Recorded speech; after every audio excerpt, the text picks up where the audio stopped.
lequel nous avons travaillé est la riposte stratégique d'envergure à la création de l'UMP, à la quinquennalisation de la vie politique, c'est-à-dire c'est tous les 5 ans et pas tous les 7 ans, et à l'inversion du calendrier par Lionel Jospin.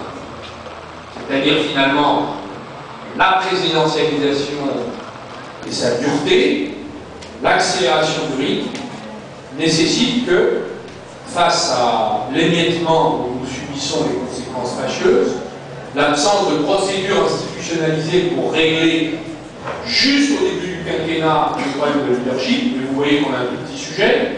Je vous rappelle qu'à la sortie de Reims, on n'a pas de texte d'orientation, on a un leader, une leaduse contestée, des menaces de saisine des tribunaux, et que nous voguons qu'à un quart jusqu'au prochain congrès qui sera l'année précédant l'échéance présidentielle. Donc nous avons raté notre quinquennat en interne parce que nous n'avons pas organisé de procédure. Et le deuxième problème, c'est que comme nous organisons, nous sommes un parti de gouvernement, donc il est normal qu'il soit contaminé par la maladie présidentielle, que nous avons nous-mêmes, d'ailleurs, institutionnalisé, sans penser les conséquences sur notre propre parti. Et de ce point de vue, le fait que nous n'ayons pas pensé cela est en train de nous détruire. Donc c'est la réaction, et non pas, je dirais, l'adaptation à la 5e République. Je ne dirais pas cela parce que demander à 4 millions de Français de venir choisir leur candidat, et je dirais un tout petit mot sur un point qu'a évoqué Olivier, n'a pas traité encore Henri, la question de l'articulation avec le projet, ce n'est pas un concours de vaches limousines, la primaire. Ce sont des candidats qui portent des projets, des synthèses originales ou différentes sur l'offre politique à proposer pour le pays. C'est une affaire où on ne se contente pas de choisir des candidats, mais des orientations qui vont avec sur ce que doit être la France qui vient et sur ce que doit être la gauche qui va la gouverner. Donc cette optique-là, évidemment, amène les Français à entrer dans l'élection présidentielle. Souvenez-vous des dernières élections présidentielles, en dehors de l'intuition qu'avait eue, positive à mes yeux, Ségolène Royal, sur la démocratie participative, l'implication des citoyens, qui aurait dû être fait par le parti bien avant, ou institutionnalisé d'autre manière, est arrivé à un mauvais moment. Bon.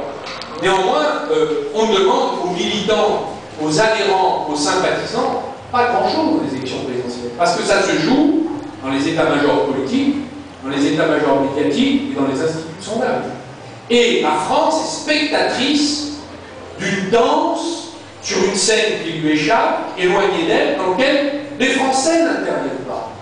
Et l'agenda est fixé par les médias, aujourd'hui essentiellement sarkozystes, travailler avec des instituts de sondage derrière, et l'agenda de la campagne, les événements de campagne, sont totalement artificiels par rapport aux besoins profonds du pays.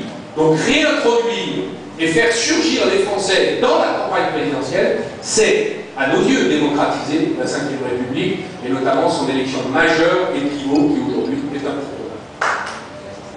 Ensuite, donc ce n'est pas un tout petit détail. Je parlais de riposte politique d'envergure. Il va falloir répondre au fait que l'UMP a fusionné les trois droites. Il va falloir le faire parce que nous avons un retard stratégique par rapport à elle. Nous avons combien de gauche et combien de gauche dans le Parti Socialiste.